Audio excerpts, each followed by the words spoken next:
국제 이슈가 가까워진 시간, 이승원의 월드시사 W 이승원입니다. 국제뉴스의 깊이를 더한 월드시사 W와 함께해 주실 전문가 소개하겠습니다. 먼저 구정은 기자 나오셨습니다. 어서 오세요. 안녕하세요. 네, 알파고 신하씨 기자 나오셨습니다. 어서 오세요. 네, 안녕하세요.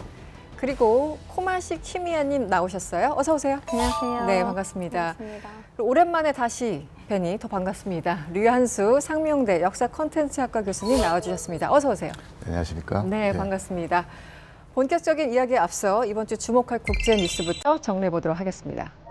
바이든 미국 대통령과 기시다 일본 총리가 정상회담을 갖고 국방 분야 협력 수준을 획기적으로 끌어올리기로 했습니다. 중국에 대한 군사적 견제를 고리로 새로운 동맹의 시대를 선언했다는 평가입니다.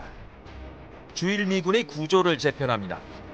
방위산업 협력도 강화해 무기 공동 개발과 생산을 논의할 협의체를 만듭니다. 中国をめぐる諸課題への対応にあたり、引き続き日米で Also pleased to announce that for the first time, Japan and the United States and Australia will create a network system of air, missile, and defense architecture.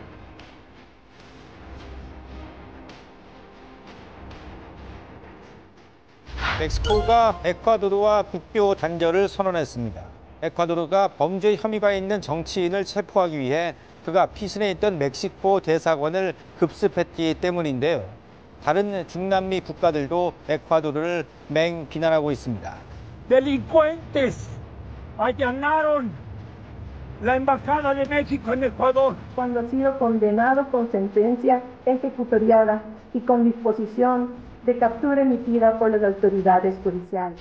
지구온난화로 빠르게 녹고 있는 남극의 빙상. 아문센의 온난화 속도와 서남극 빙상이 녹는 속도는 20세기보다 약 3배 빨라지는 것으로 나타났습니다. 서남극 빙상이 녹는 것을 막을 수 있는 시기는 지났지만 다가올 해수면 상승에 대비해야 된다고 경고했습니다. The time scale of the oceans is not as fast as the atmosphere. The response is not as fast. So once a change is, I would say that it's almost irreversible.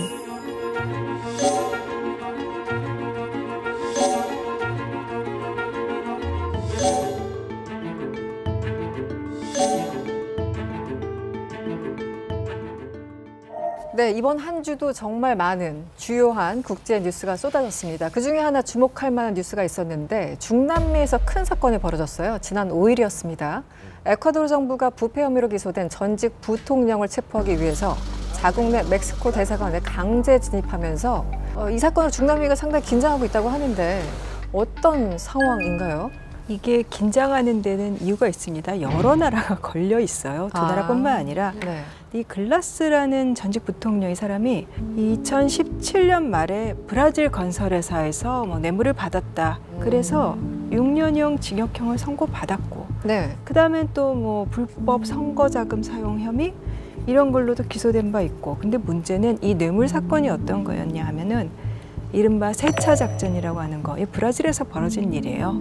브라질의 좌파 노동자당 정권을 쓰러뜨리기 위해서 굉장히 돌발적인 검사가 있었는데 세차 작전 주도하면서 그때 노동자당의 전직 대통령이던 지금 다시 대통령이 됐지만 룰라 다 실바하고 그다음에 그 지우마 호세프 대통령 다들 부패죄로 줄줄이 물건으로 졌는데 사실은 재판 과정에서 별게 안 드러났어요. 거의 다 무죄로 나오지 않습니까? 예. 그런데 에콰도르로 그 사건이 그대로 넘쳐온 거예요. 그래서 그 브라질 좌파 스캔들에 이 에콰도르 좌파 대통령, 좌파 정치인들도 연루가 된 거다. 이런 식으로 해가지고 글라스라는 전 부통령이 이제 기소가 됐던 거죠. 근데 이게 법리상으로 정확하게 어느 정도나 부패했는지 그건 제가 알 수는 없습니다. 근데 이제 글라스 부통령이 2022년 11월에 이제 복역하고 석방이 됐습니다.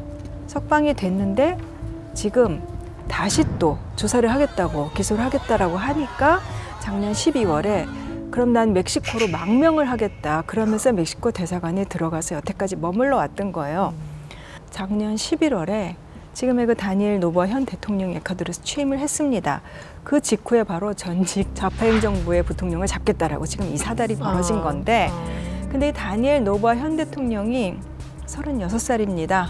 에콰도르에서 당연히 최연소 대통령인데 이제 집안이 에콰도르의 몇 손가락 안에 꼽히는 재벌이래요. 그 바나나 재벌, 네, 바나나 재벌 출신이고.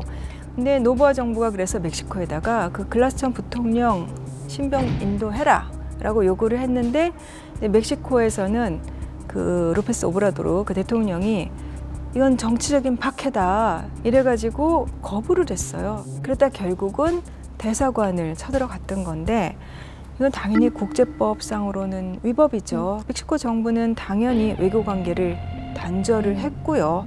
그리고 뭐 니카라과, 브라질, 콜롬비아 등등 전부 다 에콰도르 정부를 비판을 했습니다. 그래서 미국을 비롯해서 남북미 전체 나라들 거의 모든 나라들이 가입해 있는 미주기구가 이제 곧 회의를 한다고 하고 일파만파네요. 예, 지금 워낙에 여러 나라들이 관심을 갖고 있는 거라서 남미 쪽에서는 계속 될 것 같아요. 근데 선배님 저는 이걸 보고 느꼈던 거 뭐냐면 요즘 약간 내로남불인 것 같아요. 왜냐면 뭐 물론 그때 정권이 같은 정권은 아니지만 줄리안 에센시도 지금 영국에 있을 때 에콰도르 대사관에 비신 갔었거든요. 거기서 이제 시민권도 땄고 오랫동안 에콰도르 대사관에서 머물렀거든요. 그래도 이제 에콰도르의 그 외교 모습이 전 세계에다가 비신 가면 받아주는 그런 좋은 나라다 했는데 그리고 보니까 거기도 에콰도르였네요. 그러니까 사람들은 뭐해 그 내로남불이 아니냐. 나중에 결과가 나오는 대로 우리 구정원 기자님이 또 브리핑을 한 번 더 해주실 겁니다.